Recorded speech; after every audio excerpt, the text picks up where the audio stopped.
একটা ভালো প্রোগ্রামে ফটোগ্রাফি এবং ভিডিওগ্রাফি ভালো আউটপুট পেতে হলে অবশ্যই একটা প্ল্যানিং এর প্রয়োজন রয়েছে।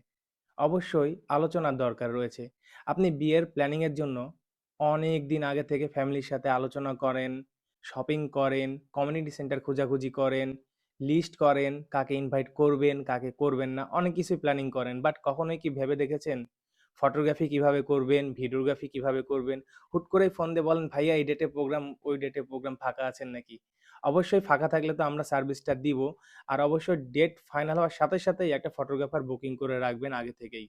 আর অবশ্যই ফটোগ্রাফারদের সাথে আলোচনা করবেন, ফোন কলে অথবা সামনাসামনি বসবেন, প্ল্যানিং করবেন। আমাদের প্ল্যানগুলা অথবা যেখান থেকেই নেন তাদের প্ল্যানটা শুনবেন। আপনার যে চাহিদাগুলো আছে, আপনি যেভাবে চাচ্ছেন সেগুলো অবশ্যই ফটোগ্রাফারদের সাথে অথবা সিনেমাটোগ্রাফারদের সাথে আলোচনা করবেন, শেয়ার করবেন। ভালো একটা প্ল্যানিং হলে অবশ্যই বিয়ের দিন ভালো আউটপুট পাওয়া সম্ভব।